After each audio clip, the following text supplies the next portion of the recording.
Baik, selamat sore semuanya. Perkenalkan, nama saya Dery Kurniawan. Saya dari Program Studi Pendidikan Guru Sekolah Dasar dengan NIM 2500603014. Di sini saya akan menjelaskan tentang pembelajaran IPS di sekolah dasar. Menurut pandangan saya, kondisi pembelajaran IPS di sekolah dasar saat ini sudah mengalami banyak sekali perkembangan, tetapi masih menghadapi beberapa tantangan. Di satu sisi, pembelajaran IPS mulai diarahkan pada pendekatan yang lebih kontekstual dan berpusat pada siswa. Guru tidak lagi hanya menyampaikan materi secara satu arah, melainkan mulai melibatkan siswa dalam diskusi, kerja kelompok, dan kegiatan yang mendorong berpikir kritis. Namun, dalam praktiknya, masih banyak sekolah yang menerapkan metode pembelajaran yang cenderung konvensional. Pembelajaran IPS seringkali masih berfokus pada hafalan, seperti mengingat nama tokoh, tempat, atau peristiwa sejarah, tanpa memberikan pemahaman yang mendalam tentang makna dan relevansinya dalam kehidupan sehari-hari. Hal ini membuat siswa kurang tertarik dan menganggap IPS sebagai pembelajaran yang membosankan. Selain itu, keterbatasan media pembelajaran juga menjadi faktor yang mempengaruhi kualitas pembelajaran IPS. Tidak semua sekolah memiliki fasilitas yang memadai, seperti akses internet, perangkat digital, atau alat peraga yang menarik. Akibatnya, guru kesulitan untuk menyajikan materi secara interaktif dan variatif. Di sisi lain, kurikulum yang terus berkembang sebenarnya sudah memberikan ruang bagi pembelajaran IPS yang lebih kreatif dan bermakna. Misalnya, dengan adanya pendekatan tematik dan pembelajaran berbasis proyek, siswa dapat belajar IPS melalui pengalaman langsung. Namun, keberhasilan penerapan ini sangat bergantung pada kesiapan dan kreativitas guru dalam mengelola pembelajaran. Secara keseluruhan, kondisi pembelajaran IPS di sekolah dasar saat ini bisa dikatakan berada dalam tahap transisi.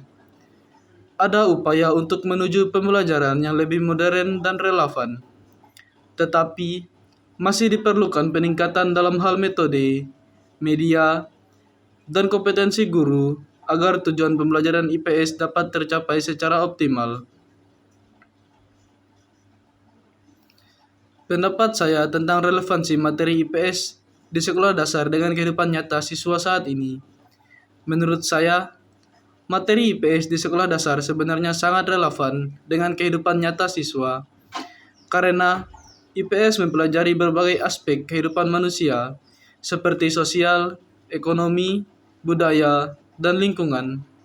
Materi-materi tersebut sangat dekat dengan kehidupan sehari-hari siswa, sehingga jika disampaikan dengan tepat, dapat membantu siswa memahami dunia di sekitar mereka.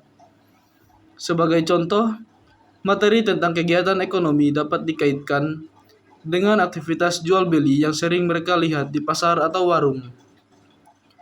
Materi tentang lingkungan dapat dihubungkan dengan kondisi sekitar tempat tinggal siswa, seperti kebersihan lingkungan, penggunaan air, atau pengelolaan sampah.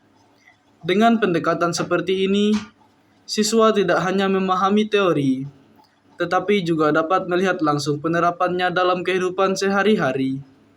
Namun, masalah yang sering terjadi adalah cara penyampaian materi yang kurang mengaitkan dengan pengalaman nyata siswa. Guru terkadang hanya mengikuti buku teks, tanpa mengembangkan contoh-contoh yang relevan dengan lingkungan siswa. Akibatnya, siswa merasa materi IPS jauh dari kehidupan mereka, padahal sebenarnya sangat dekat. Di era sekarang, relevansi materi IPS juga semakin penting, karena siswa hidup di tengah perkembangan teknologi dan informasi yang sangat cepat. Mereka perlu memahami berbagai isu sosial, seperti keberagaman budaya, globalisasi, dan penggunaan teknologi secara bijak. IPS memiliki peran penting dalam membentuk karakter siswa agar menjadi individu yang peduli, kritis, dan bertanggung jawab. Oleh karena itu, agar materi IPS benar-benar relevan, Guru perlu mengaitkan pembelajaran dengan situasi nyata yang dialami siswa. Misalnya, melalui studi kasus, diskusi tentang peristiwa terkini, atau kegiatan observasi lingkungan. Dengan demikian, siswa akan lebih mudah memahami materi dan menyadari pentingnya IPS dalam kehidupan mereka. Menurut saya, sejauh mana guru SD saat ini mampu mengembangkan pembelajaran IPS yang menarik dan bermakna? Kemampuan guru SD dalam mengembangkan pembelajaran IPS yang menarik dan bermakna pada saat ini cukup beragam. Ada guru yang sudah mampu menghadirkan pembelajaran yang kreatif, interaktif, dan menyenangkan. Tetapi masih ada juga yang kesulitan dalam mengembangkan metode pembelajaran yang inovatif. Guru yang mampu mengembangkan pembelajaran IPS dengan baik biasanya menggunakan berbagai strategi, seperti pembelajaran berbasis proyek, diskusi kelompok, permainan edukatif, dan penggunaan media digital. Mereka tidak hanya fokus pada penyampaian materi, tetapi juga pada keterlibatan siswa dalam proses belajar. Hal ini membuat siswa lebih aktif, antusias, dan mudah memahami materi. Namun, tidak semua guru memiliki kesempatan atau kemampuan yang sama. Beberapa guru masih menghadapi kendala, seperti kurangnya pelatihan, keterbatasan fasilitas, atau beban kerja yang tinggi. Akibatnya, mereka cenderung menggunakan metode yang lebih sederhana, seperti ceramah dan pemberian tugas yang kurang menarik bagi siswa. Selain itu, faktor pengalaman dan motivasi juga mempengaruhi kemampuan guru. Guru yang memiliki semangat belajar tinggi biasanya lebih terbuka terhadap inovasi dan mau mencoba metode baru. Sebaliknya, guru yang kurang termotivasi cenderung mempertahankan cara mengajar yang lama. Meskipun demikian, saat ini sudah banyak upaya untuk meningkatkan kompetensi guru, seperti pelatihan, workshop, dan program pengembangan profesional. Jika dimanfaatkan dengan baik, hal ini dapat membantu guru dalam menciptakan pembelajaran IPS yang lebih menarik dan bermakna. Secara keseluruhan, kemampuan guru SD dalam mengembangkan pembelajaran IPS sudah mulai berkembang ke arah yang lebih baik, tetapi masih perlu ditingkatkan secara merata agar semua siswa dapat merasakan pengalaman belajar yang berkualitas. Pandangan saya terhadap tantangan pembelajaran IPS di era digital pada saat ini.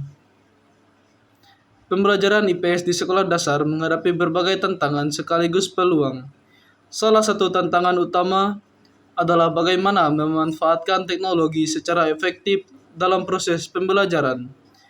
Teknologi sebenarnya dapat menjadi alat yang sangat membantu, tetapi jika tidak digunakan dengan tepat, justru bisa menjadi distraksi bagi siswa. Siswa saat ini sudah sangat akrab dengan gadget dan internet, tetapi tidak semua dari mereka mampu menggunakan teknologi secara bijak. Mereka sering lebih tertarik pada hiburan daripada pembelajaran. Oleh karena itu, guru perlu kreatif dalam mengintegritaskan teknologi ke dalam pembelajaran IPS, misalnya melalui video, pembelajaran, kuis interaktif, atau aplikasi edukatif. Tantangan lainnya adalah kesenjangan akses teknologi.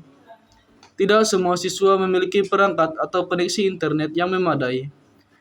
Hal ini dapat menyebabkan ketidakmerataan dalam proses pembelajaran, terutama jika pembelajaran selalu tergantung pada teknologi digital. Selain itu, arus informasi yang sangat cepat di era digital juga menjadi tantangan. Siswa dapat dengan mudah mengakses berbagai informasi, tetapi belum tentu informasi tersebut benar atau sesuai. Oleh karena itu, pembelajaran IPS harus mampu membekali siswa dengan kemampuan berpikir kritis, agar mereka dapat memilah informasi dengan baik. Di sisi lain, era digital juga memberikan peluang besar bagi pembelajaran IPS. Guru dapat mengakses berbagai sumber belajar yang menarik dan variatif, seperti video, peta digital, dan simulasi. Hal ini dapat membuat pembelajaran menjadi lebih hidup dan tidak membosankan. Dengan demikian, tantangan utama pembelajaran IPS di era digital adalah bagaimana menyeimbangkan penggunaan teknologi dengan tujuan pembelajaran. Guru perlu memiliki kemampuan literasi digital yang baik agar dapat memanfaatkan teknologi secara efektif dan tetap menjaga fokus pada pengembangan pengetahuan, keterampilan, dan karakter siswa.